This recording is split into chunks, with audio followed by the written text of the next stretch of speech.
What the ground beneath your boots isn't just dirt and stone. It's a throbbing veil, thin as spider silk, hiding a throbbing heart of forgotten gods and glowing empires.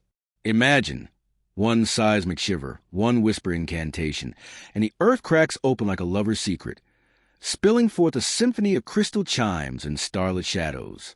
A world where time tiptoes on velvet paws, where ancient exiles sip from fountains of eternal youth, and where the air hums with the kind of power that could eclipse our sun. This isn't myth. It's the magnetic pull of Agartha, the subterranean siren, calling your name from the abyss. Dare you listen? Or will you stomp on, blind to the banquet below? Strap in, shadow chasers. This descent into the delicious dark will haunt your dreams, and maybe, just maybe, rewrite your reality. Plunge deeper, where the planet's pulse quickens in velvet vaults far from the molten maelstrom science swears by. No hellfire inferno scorches these sanctums. Oh no! Agartha sprawls like a subterranean sapphire, a colossal kingdom carved from the cosmos itself, where Lemurians, those live, lavender-skinned sorcerers of Sunken Isle, wove wonders from whale-song crystals, and Atlanteans, those arrogant architects of azure orbs, retreated after their hubris hurled continents into chaos.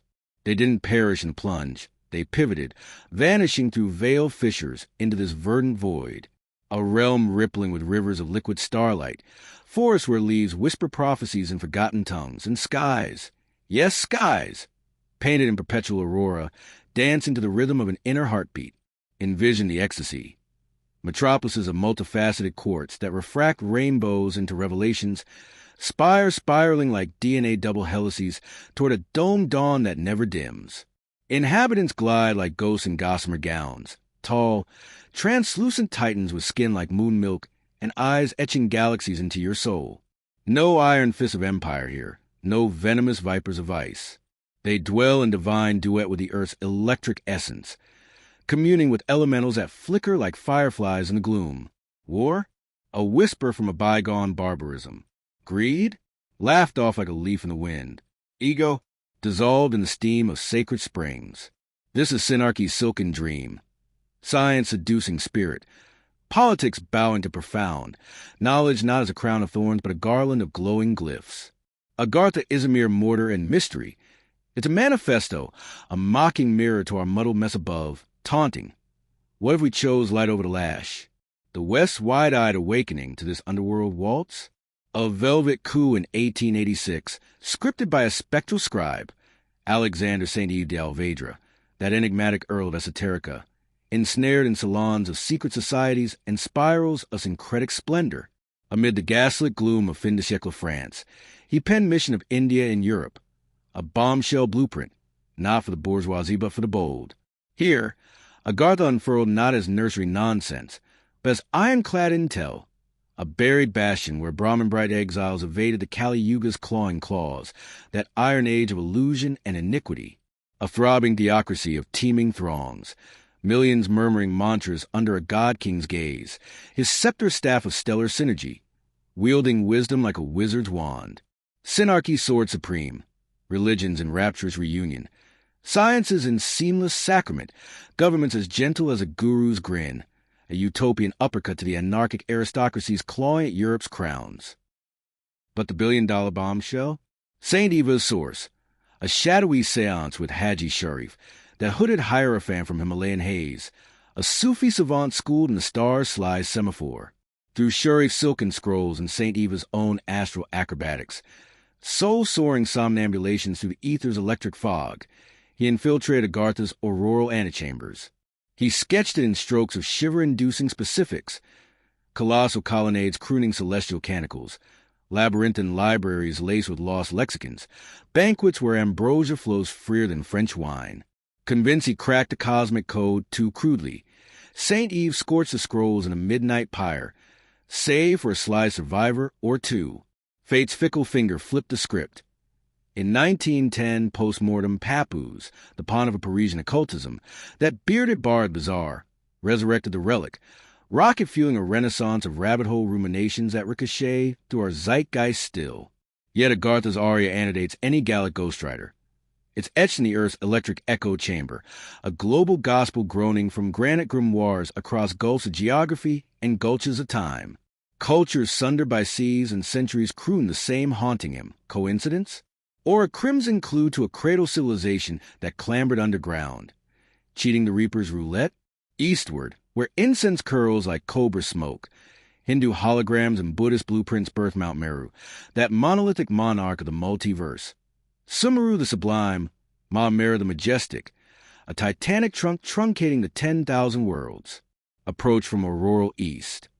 Peaks prismatic as pure diamond, slicing sunbeams into symphonies. Southward, lapis lazuli lighthouses, blue as Brahma's breath. West, rubies raging like rhododendron wildfires. North, gold-gorged galleons gleaming eternal. Vast as Vishnu's vanity, it yaws a yoke of sun and moon in slavish spin. But burrow below its basalt belly, Patala unfurls, a polychromatic pandemonium of 7 splendorous spheres, not Dante's dreary damnation, but a dazzler's delight. Orchid orchards dripping dewdrop diamonds, palaces palatial as psychedelic palaces, where Naga nobility, serpentine sovereigns with scales like shattered sapphires, slither in splendor, their tech-twisting tornadoes, their tantras taming tsunamis. Danavas dance in diamond dust, Rakshasas rumble with rune-wrought rage. Some sage as Siddhas, scripting scriptures in serpent script. Others savage as storm gods, snarling at surface sinners. Buddhist bridges build on this bedrock. Nagas nesting in nectar-nourished nooks beneath Nepal's needle spires and Tibet's turquoise temples. Monks murmuring of monastic mazes. Caves cloaked in chant. Shrines shimmering in subterranean silk, accessible only to add its attune to the astral all-clear. Tibet tantalizes with twin temptation. Shambhala, Agartha's ethereal echo, a Kalachakra kaleidoscope of karmic kingship, a hidden haven of higher harmonics, where wheelwrights of wisdom whirl away the wheel of woe. No novice knocks. Only the Nirvananai navigate its nebulous nexus, piercing prismatic portals with pranayama precision. Esoteric envoys entwine the tale. Shambhala's silken serenity as the right hand rapture, Agartha's adamant authority the left hand lightning. Polar pearls in the planet's profound pendant, Himalayan hideaways hoarding Hyperborean hordes, twin torchbearers torching the torch of truth through temporal tempests. Sail stormy seas to the sun-scorched southwest, where Hopi hieroglyphs of holocausts hushed by heavenly hands. Twice the terrestrial tango turned tragic. Fire's furious flamenco, ice's inexorable ice dance. Yet star-seated saviors summon the ant people, those enigmatic Anu Sinum, waste-whittled warriors who whisk the worthy to womb-like warrens woven in the world's weary weave.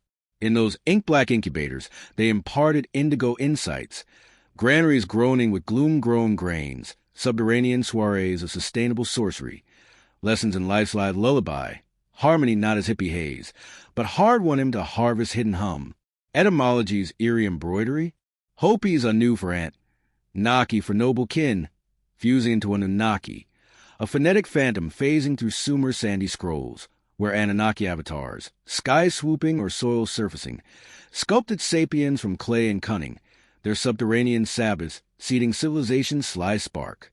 From Indus to indigenous ink, the motif metastasizes, buried benefactors, brilliant beyond bone and blood, bridging the breach between beast and bliss. What weaves this worldwide web of whispering worlds? Serendipity's sleight? Or a scarlet strand spun from a singular source? A super-civilization that slinks subsurface? Sidestepping aside a cataclysm? Cue the hollow earth heresy, a hallucinatory helix that hollows out our heliocentric hubris. 17th century savants seeded the suspicion. Edmund Halley, that comet-courting cosmologist, conjured concentric crypts in 1692, spherical shells spinning in sly synchrony, auroral aureas orified from abyssal auroras, atmospheres afloat with alien airs, life lurking in luminous layers. John Clevey Sims Jr., Yankee yarn spinner of the 1800s, amplified the anthem. Polar punctures, prodigious portals gaping like galactic grins, inviting intrepid incursions into inner idols. He hawked the heresy house to house, hustling for holes to helm his hollow quest. Alas, alchemists balked, leaving his legacy to linger like lost luggage. Marshall Gardner, Early 1900s Maverick minted the masterpiece, a toroidal titan. Earth's edible enigma, donut-drenched, destiny-doomed to donut dom, encircling an inner incandescent idol, a miniature magma mimic suspended in splendid stasis. This central solstice sunbathes a biosphere in balmy benediction, jungles juice with jade vigor, fauna frolicking in fluorescent frenzy, flora flowering in forever spring flourish. Perhaps even peoples, pale and prescient, plotting in pearl-lit parliaments. Gravity, a grinning gambler, flipping from floorward tug to tangential tease. As you arc inward, down dissolves into dreamy drift, directions dancing like dervishes in delirium. Time, a treacherous trickster, twisting like taffy. Surface seconds stretching to subterranean symphonies, chronographs croaking in cosmic confusion, the inner inferno's intimacy inflating instants to infinities. Toroidal tides torn eternal. Energy eddying from equatorial equator to polar pinholes, a ley line lasso lashed to the luminous locus, fueling anomalies that afflict Arctic aviators. Compasses capering in chaos, GPS ghosts glitching into the great beyond. But the burning question crackles like cosmic static, where whisper the wayward ways in. These tantalizing thresholds tease with topographic treachery, each a riddle wrapped in rock and revelation. Paramount, Mount Kailash, that kosher colossus of the Karakoram, a pyramidal poltergeist pulsing with primordial power, dwarfed by Everest yet devouring every daredevil's dream. Unconquered, unyielding. Climbers crumple at the cusp, cursed by capricious currents or celestial cease and desists. Lord Laurel's one lone laureate. Milarepa, the mendicant maestro, who mystically mounted its mane not with crampons, but kundalini coils, levitating on lotus-locked lungs. Theorist thunder, not granite grandeur, but geomantic gateway, a gargantuan geode guarding Agartha's gasping gorge. St. Eve spilled the saffron secret. Himalayan hermits, those saffron-swayed sentinels, seal its size with sutra-sewn spells. Ferdinand Ossendowski, globe-girdling gadfly, eavesdropped on erudite elders extolling the king of the world, a crown cryptic commanding cavernous corteges in tunnel-tortured triumph, his edicts echoing like end-times elegies. Drift to the drizzly dazzle of the Pacific Northwest. Mount Shasta, that shrouded shaman of the Sierras, Lemuria's lingering lament, a volcanic virtuoso veiling telos, the telic township of translucent transplants. Exiles from the Emerald Empire engineered emerald enclaves below, aglow with Argentine artifacts and alchemical ether. Fog-shrouded flanks flicker with phantom flares. Trekkers testify to tall, turbaned transients in twilight trances, robed recluses reciting runes that ripple reality. Harmonic Convergence 87, a harmonic hijack, harmonizing global grids on Shasta's geomagnetic groove, yanking yugas into interdimensional interplay. Portals popping like champagne corks, inviting initiates to inner illuminations. Is it Lemurian legacy or Agartha's annex? Either way, the wormwood warrens rive with wormhole wonders, worming toward the world's woven wildwood. Slink to the sun-baked sands of the Sphinx's stare. Giza's granite galleon, the Great Pyramid, a stellar sextant sink to Orion's obsidian belt, its angles an alchemical alibi for antediluvian architects. Tombs? Tut's toy box tripe. These are thaumaturgic turbines, transmuting telluric tides into transcendental torque, math miracles mocking our mud hut minds. Beneath the paws of that leonine librarian, subterranean serpents slither. Sonar-sung shafts snaking to stellar stashes, chambers chiseled with chronal cheats. The Hall of Records? A hermetic hard drive, hermetically sealed against the deluge's deluge, hoarding holograms of hollow harmonies and hyper-advanced heuristics. Does the Sphinx smirk at our surface sham, its paws pawing the precipice to paradisiacal profundity, warding the warp with whisker-thin whimsy? Even Americana's iconoclastic idol hides hollows. Mount Rushmore, that monumental mustache mosaic of manifest destiny, conceals a crevice of conspiracy behind its chiseled cheeks. A door unearthed in obscurity, a yawning yawn to a yet unfinished underworld. The fabled hall of records redix, rammed into the Black Hills' blessed bosom. Sioux shamans sanctified these slopes as spirit-saturated sanctuaries, pulsing with peyote-propelled prophecies. Now, sealed by shadowy edicts, its echo chamber eludes the electorate. Dusty documents, Decoy drivel. This fissure? A forbidden funnel to Agartha's alabaster antebellum, funneling frequencies forbidden to the faithless. Antarctica's Antarctic abyss amplifies the apocalypse. That iced-over inferno, a frozen facade for fiery forays. 1930s Nazis nosedived in with Neue Schwabenland swagger. Base to 11, that Thulian thunderbolt, ostensibly scientific sleuthing, but slyly staking subterranean claims. Whispers whipped through the wind. Not bunker for blitzkrieg, but bridgehead to buried bliss.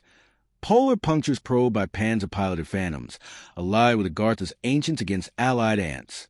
Post-Pearl Harbor payback, Admiral Byrd's high-jump horde, 13 Thunderbirds of the deep, squadron slicing sleet, secrecy slung thicker than seal blubber, swooped south in 47, only to screech to a skittish halt, harried by hostiles humming from the horizon, his hushed hologram of a journal, a hallucinatory hootenanny. Beyond the barrier, balmy boulevards bloom with bizarre bestiary. Mammoths munching mauve meadows, saurians sauntering in sun-dappled splendor, culminating in a conclave of colossal communicants, their minds merging in telepathic torrent, tolling. Turn from your toxic tango, surface spawn, or the subterranean storm shall swallow you whole. Land beyond the poles. Agartha's Arctic atrium? Treaties trussed tighter than tourniquets. Magnetic maelstrom mock our maps. Perhaps a ploy to plug the planetary plaguing, muffling the mantle's midnight manifesto. Amazon's Amazonian allure ensnares with emerald enigmas. That throbbing thicket, a verdant vortex veiling vestiges of vanished vanguard. Yanomami yarns yarn of yawning Yukub. Luminous lairs lured by liana-lash labyrinths, patrolled by phantom pumas and python prophet shamans. Disappearances? Delicious diversions into dimensional detours. Survivors' surface stuttering of spectral symphonies, lights lancing like lost luciferin, voices vaulting from vine-veiled voids, the jungle judging with jasmine jade justice. Compasses convulse, canopies conspire, echoes of El Dorado's earthen echo, oral odysseys of obsidian overlords, invocable only by the initiated, the ineffable invited. From Italy's Apomeo enigmas, volcanic vaults vomiting visions of Vesuvian vestals, to Solomon's spectral shafts snaking through Sheba's sunstruck sands, doors, the dreamweaver's domain like dewdrops on a dagger. Yet accession? An alchemical audition, not acts and ads. Frequency's fickle fingering fells a foolhardy. Agartha tunes to a higher hum, a harmonic hidden in the hum of your hallowed heart, a radio riddle, receivable only by the resonant. Caves claim the crude, corridors caress the calibrated. Wanderers warp into wonder rooms when worth aligns. Novices navigate naught but necrotic nooks. Guardians glower in gothic grandeur. Antarctic aurora wraiths weaving ice webs of warning. Tibetan trance titans tolling tantric tolls. Sphinx's sandstone scowl scanning souls. Amazonian ayahuasca arbiters animating arboreal alarms. And the unseen overlords? Occult octopi in octagonal orders. Ensconce in embassy enigmas or executive enclaves. Governments as gargoyles on a gate, gatekeeping the grand gignol with gilded guile. Why the willful shroud, this silken strangulation of splendor? Ah, the savage simplicity. We're wolves in woolen suits, unworthy of the wolf's wild wisdom. Agartha aches for alchemists of the anima, not apex predators prowling for plunder. We've ravaged rainbows before, raping realms into ruin. Envision the Eshidin if our entropy erupted in their Edenic embrace, greed's grenade grenading the grail. It's cloaked in compassionate cunning, a cosmic quarantine till we quench our quarrelsome quench, molting our monstrous mass for mantles of mercy.